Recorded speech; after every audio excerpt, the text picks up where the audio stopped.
Good evening and welcome to Straight Talk. I'm your host, Eugene Chan. Our guest tonight is Ms. Priscilla Leung Mei-fun, who has been a member of the Legislative Council since 2008. In 2018, she was appointed to the Committee for the Basic Law of Hong Kong SAR. She was re-elected to LegCo last month in the Election Committee constituency, representing the Business and Professionals Alliance for Hong Kong. She is also Associate Professor in Law at the City University of Hong Kong. We have invited her to tell us how our newly sworn-in legislative councillors can ensure that Hong Kong is heading in the right direction. Welcome, Priscilla. Hi. And congratulations on your success in your re-election again. Thank you so much. Yeah. Yes. Priscilla, we have invited you to talk about our newly elected Legislative Council, but I'm afraid I must mention about some of the new legislators being famous, but I suppose for the wrong reasons, because if the news report said that 20 of them is supposed to be taken in with 150 plus others to the Penny Bay Quarantine Centre for being close contact of a suspected COVID case. And this is not a good start to Legislative Council, because tomorrow you're going to start and you'll miss them for 21 days. But fortunately, the case was proven to be a false positive, so only 4 of them will be still at the quarantine.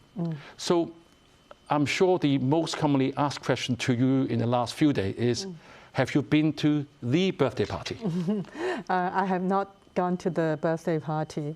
In fact, I also received the invitation, but we were occupied with many other things. I believe both the members, old and new, already learned a big lesson from this incident.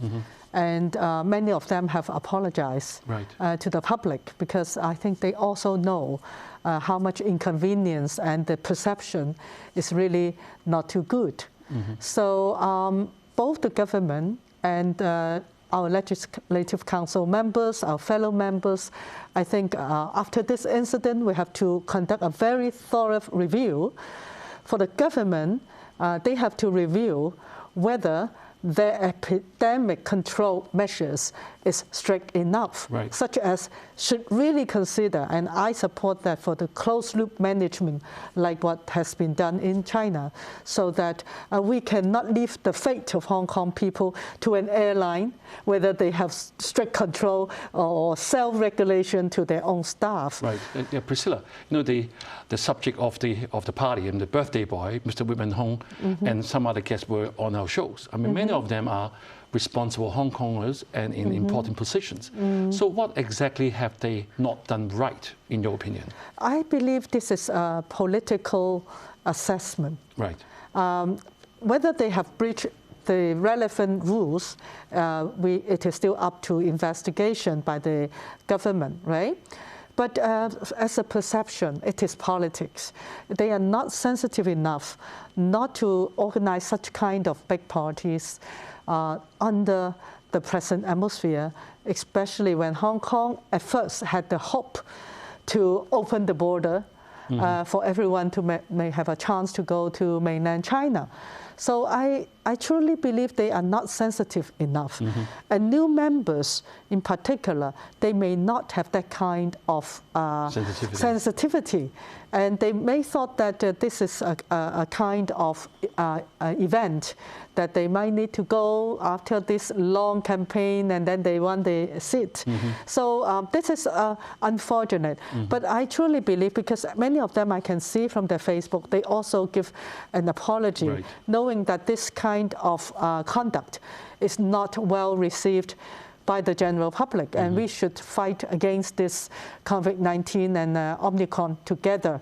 Sometimes it's not the issue of the law, it's the issue of the image and perception. And I truly believe all concerned parties have already learned a big lesson. So in a summary, what has the government or the political appointees or even the Legislative Council should learn from this? What have they learned? Should they be more in line with government thinking in everything they do? I think the saying is not in line with government thinking. It's in line with what happened to the general public. How their general livelihood is for the general public. If they feel that way, some of the sort of unfortunate incidents may not happen. And maybe for the government, they can also review the rules for the public officers with more requirement and detailed guidelines. So do you think the government should give more explicit instructions, or should they leave it to their own judgment? I have participated in different kind of investigative committees against different government officials before in the past 13 years. I always support that more detailed guideline actually would be better to the particular official, because if they know, they won't do it. But sometimes you leave it to the judgment, to the assessment, the room and the space may be too broad. So maybe different levels of public officials, what is clearly defined as official duty, what is clearly defined as social functions, maybe it would be better if you give more details to that. Right, Priscilla, let's move on to the subject of this show, is what we expect from the new Legislative Council. And you being a seasoned legislator, you were first elected in 2008 in the Western Kowloon geographical constituency. And now you being one of the 40 members in the election committee members, your votes is 1,448, representing 5 major sectors such as the industrial and commercial financial sector, professions, grassroots, labor, religious, political organization, even national organization. A very, very diverse group of voters. Being the highest votes that you have achieved, you must know their desire very well. Can you summarize to our viewers, what are the major concerns of these 5 different areas, 5 different sectors? Yeah, I think first of all, I have to thank for all the support from the Electoral College, the election committee members. Actually, the campaign was not easy at all. Even a senior member like me, I have never got the chance to visit all the representatives of these sectors within like 40 days. And we can see this 1,448 votes, every single vote is very influential. Their view represent their sectors, and their sectors represent the livelihood of many Hong Kong people. Altogether, it is really a small Hong Kong. So it's a kind of indirect election, but their view carry a lot of weight. I can see that the view, the perspective from election committee, subject to all these 5 big sectors, are very broad. Anything in common that they're all concerned with? Even I go to the professional sector, for example, maybe accountants, etc., insurance. I remember very well, say they expect all the candidates to talk something not only concerning their own sector. They want you to give solution to Hong Kong. What happened to Hong Kong? Also, I remember for the construction sector, you are not just talking about housing, but what are you going to do with Hong Kong? And if you elected to the Legislative Council, what are you going to do among each other? Are you going to cooperate with each other? So amongst, say, within the group, all the 1,448 members, if I want you to list out 3 main concerns, can you just quickly list them out for us? First of all, the split of Hong Kong, the social rift. The second? The second one is how to mingle well with the mainland development. And the third one is opportunities and livelihood. That include housing as well. Yes. Opportunities, that means upward mobility for different people, especially young people, and housing, elderly retirement. All these are very, very major livelihood issues for Hong Kong. And you know, like last Monday, we watched the televised version of the oath-taking ceremony.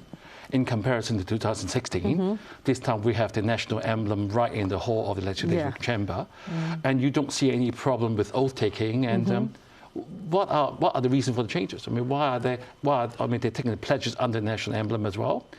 What are your feelings? I feel just so moved, Right. because in 2016 I witnessed the mess. It's just so lousy, the show. But this round, it's really people take the oath very solemnly. They truly believe and adhere to the content and the words of the oath, Right. which is the duty and responsibility we shoulder. Right. And we need to be accountable to the general public. Also, we need to do a good job to our country. Right. So I want to ask you, out of the 90 legislators that have been elected, it's quite heterogeneous because from age group, it's from 31 to 72. You have 8 political parties. You have more than half are newly members. Yeah. And for gender differences, it's definitely a male-dominated ones. And you also heard about the new legislator wanting to show their worth. Are you concerned then there will be too many cooks who will spoil the broth? You know, in the parliaments of many countries, many of them may have many political parties. But after this reformed electoral system, I believe the influence of parties, political parties, will drop. Instead of the number of members, the percentage of members of a particular political party over 90, or before it's over 70, it will be very influential when you talk with the government. Right. But I think this is no more happening. Okay. Because basically, no political party may make a significant element. Rather, it is the quality of your idea and thoughts. Especially, you cannot just only talk about the interests of your own political party or your own geographical constituency. Okay, we'll take a break and don't go away.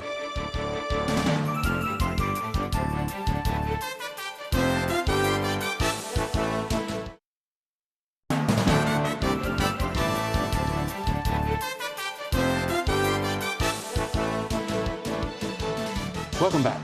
We have been talking to Ms. Priscilla Leung about our newly sworn-in electoral members and how they can work together better and more efficiently.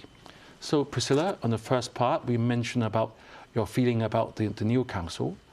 Let me ask you, we read in the news that Xia Baolong actually had met the legislator and laid down 5 expectations, saying firstly being a firm patriot that actually protect national security, the defender of the executive-led model of the government, a true representative of people, diligent and being united. The one I'm sure the viewers will want to ask you is that if you're going to be a defender of the executive-led type of government, does that mean that the government is going to have all the things they want to do without actually input or check and balances like before? I was there also when the Director Shah shared with us his views. I believe executive-led government actually always was the first design in the Hong Kong Basic Law. We just deviate from it so much that they need to say it explicitly. Executive-led government doesn't mean that we won't have check and balances. The legislative councillor in particular, he also went through all the fundamental principles with us, that we need to be a true representative of the people and also to monitor where necessary with criticism out of goodwill. So it's like actually in the class, we always encourage students to speak out their views. So far, it is in a very genuine atmosphere, not to destroy the discussion, but in order to enhance the outcome, so that we help the government to improve their original proposals, original bills. And our job as legislators, we need to go to the community to get the general view of the public and then give a very sincere and candid feedback to the government. So that with this prior consultation process, together with the help of all these 19 legislators, we may have officers in different districts, so that the government broaden their branches in a sense. But it doesn't mean that we actually cannot say anything different from the government. Right. Yes. They need us to do so. we need to enhance good proposals out of the original one.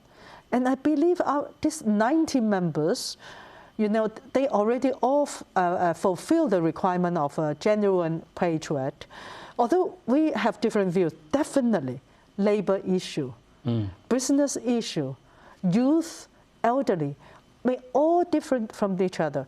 But if we discuss it and mingle with each other with good cooperation attitude, I believe the our Legislative Council can do much more things for the betterment of our people. Right. Well, you're being so positive, which is a good thing to come, or good things to come. You mentioned about the three main concerns from your voters, or I'm sure that will be consistent with other people in Hong Kong. The three things being, one, the division in the society. Two is how to integrate with mainland so we can take advantage of the 14th five-year plan where Hong Kong has a role to play. And of course, the livelihood issues. And I mentioned housing earlier. As you know, it's going to take a long time. How are you going to give the right expectation to the public so that, I mean, even if you have a patriot of all legislators, it's going to still take time for things to happen. Of course. How will you give the right perspective or right expectation to the public, or else we won't have happy citizens? In fact, good wishes comes with determination, both from the Legislative Council as well as the government. I believe the government really need to have restructuring. And at the same time, I also highlight that because the number of members at the Legislative Council has increased, and there will be more proposals from the individual legislator of different professional backgrounds and different other political backgrounds. So maybe the government also need to add more resources after their restructuring. But one thing very important is the attitude among each other, that people are not enemies with the government. We are doing things hand in hand with each other and respect different views out of good faith. Yes. Priscilla, I want to just ask you another important issue that people ask about the social division. If you look at the past, the Legislative Council was basically paralyzed in the social right area. People were classified as either by color, either by blue or by yellow. All the legislators are termed either as pro-establishment or opposition. Pandams. It's always have a label. With now all patriots, is that all behind us now? But having just one color or not being pluralistic, are we moving to that extreme? I really don't want to use color to describe our individual legislator anymore. Instead, I believe we do have very many different views. You can see very soon. However, social division is an issue that we need to address. We cannot avoid it. Of course, this kind of social division cannot be healed all at one time because it takes time to solve the housing issue, elderly issue and opportunities issue, etc. I believe that from now onwards, in particular, the present composition of the Legislative Council, as well as the future government working together with us, we should take away the color of pro-establishment and anti-establishment. We are all members of the Legislative Council with different dreams and views, okay? The difference comes from your priority. Some people have priority of housing, but others have priority of insurance. You can see this also need a big balance and have a huge debate. I guarantee we still have a lot of differences with the present composition. These differences, no more use color to describe them. Once you use political color to describe the differences, you won't come out with a good solution because people dare not talk. So what other initiatives would you suggest? I suggest that to heal the social division. I brought with a group of many professionals and also different legislators that we have a common goal. Together, we need to bring people together for this new era. But how to do so?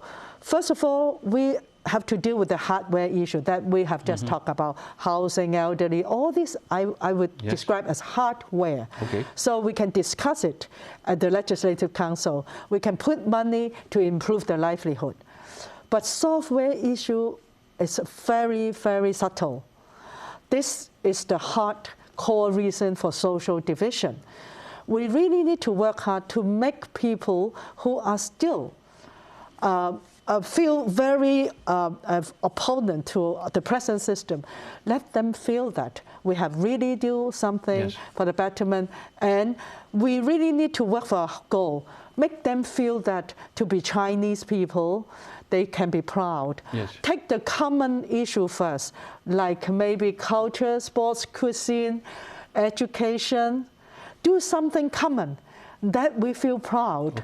Make young people feel proud that we are Chinese people. Yeah, Priscilla, something the division is actually a symptom of huge inequalities in the society. Yes. Such as the wealth gap. If you look at 2017, we have hit a record high that the richest 10% in the society, actually they earn 44 times of the poorest. And we become the world's second most unequal city. So would you bring that issue up in the Legislative Council? Of course. Poverty is one of the priority. In fact, it comes with the housing.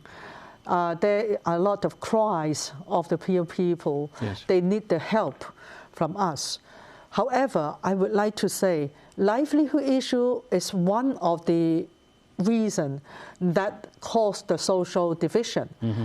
I witnessed the social division to enlarge in the past 10 years. It also relates to ideology and attitudes, and also, of course, twisted education direction. So let them draw them back to this. In fact, young people is like a blank sheet. What you draw on them. And we need to let them know how China is, how good it is for China to give one country, two systems. Never come. They are very unhappy with one country, two systems. They don't know. I'm going to ask you the last 30 seconds of the show. You being one of the election committee member, you're going to help us to elect the next chief executive, which could happen in less than 75 days. As of today, there's no one has come out there to be a candidate. Xiaolong has said there are 5 main areas that person should have. Do you see that person coming? Well, definitely someone will come out, okay? We expect competition, and we hope that... What will be the first job that you want them to do, whoever get elected? Yeah, first job, actually, to talk with the general public.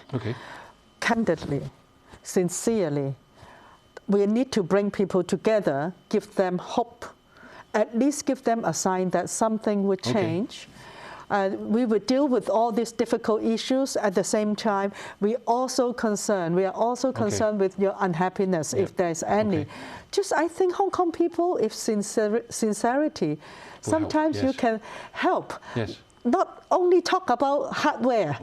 You need to deal with software. Thank you for coming, Priscilla, for sharing with us your insight as a seasoned legislator, and your initiative to try to build our community together is much appreciated. And thank you all for joining us. Have a good week and good night.